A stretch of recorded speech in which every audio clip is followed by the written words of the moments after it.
This is a story and a warning. I am serious about this.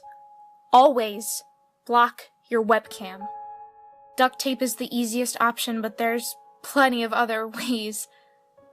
I don't care how safe you think you are, you can be a target. Anyone can be a target. There are people out there who can hack into your computer and turn on your camera without your knowledge. They can watch you any time while you think you're alone. They aren't called hackers. They're called watchers. I am warning you about this because of my own encounter with a watcher. I was targeted when I entered an online chat room for a Reddit page. I thought it was harmless, even though it was for horror enthusiasts. I started making some friends in the chat and revealed maybe a few too many details about myself. I described my physical characteristics: redhead, thick in the chest but slender in the waist, big eyes, sweet face, etc. I figured it would be helpful for people to put a face with a name, so I even sent them a picture. Maybe it was too sexy a picture. I don't really know.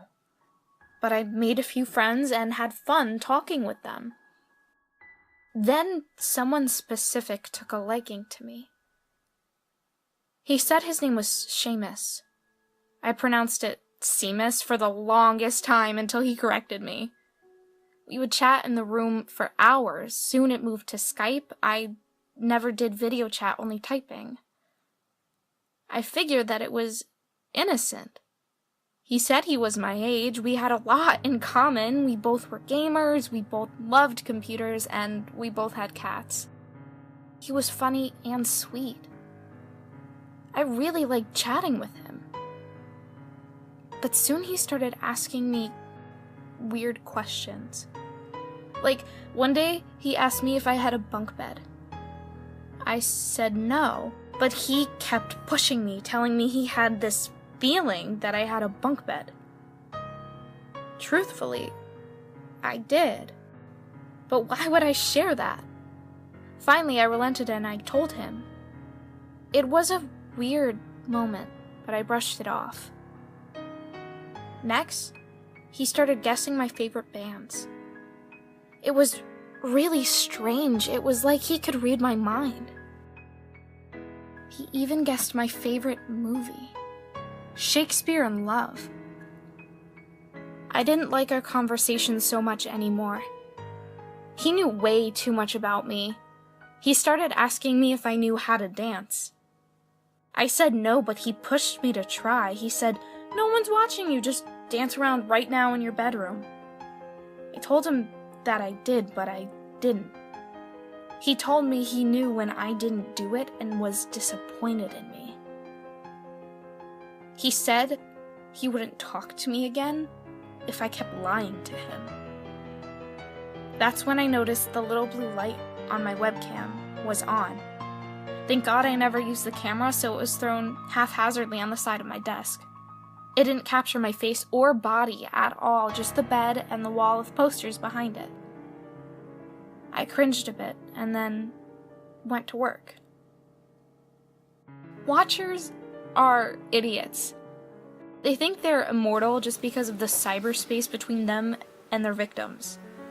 They usually assume the person on the other end is just a dumb noob who's never hacked a site in her life. Some watchers are just young girls who think it's funny to see into people's bedrooms.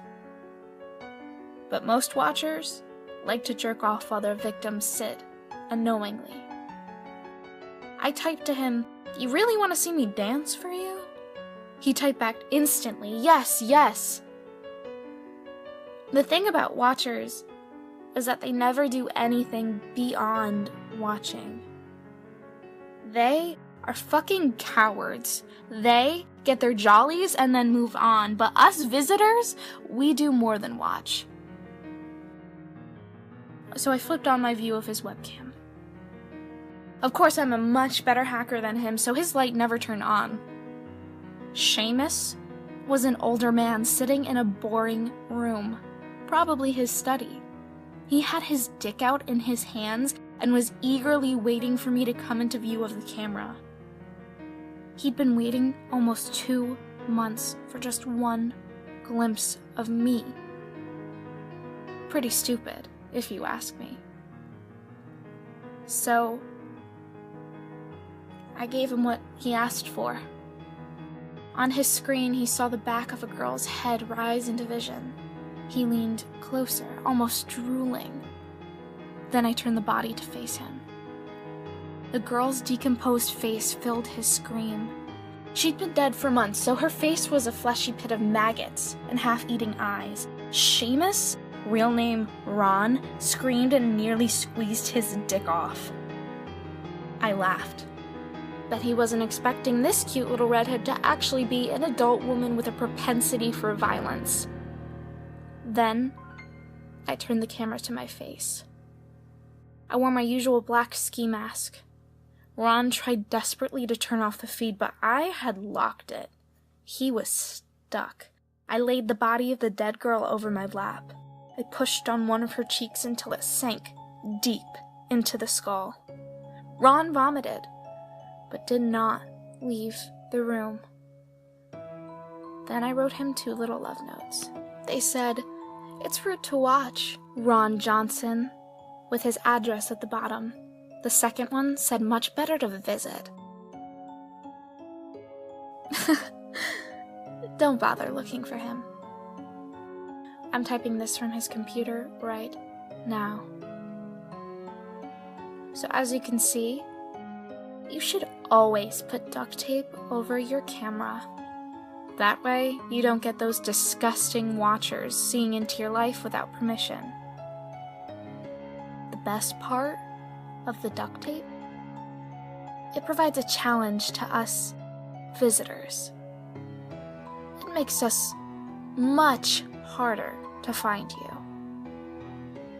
But we always do. Okay, hi, it's Rex. So nice to be back, officially. I just wanted to apologize for the lack of uploads in the past couple weeks-ish. I'm trying to keep a stable schedule, but my laptop had some difficulties and ended up dying. I had to get money from my stash of emergency funds in order to buy another one. Thank God it's here, and everything's working great. I just wanted to give a big thank you to everyone who stuck around with me so far, and if you're new, then welcome to my channel. Very nice to meet you. Yeah, and I guess that's it. I hope you enjoyed this video, and there'll be more to come.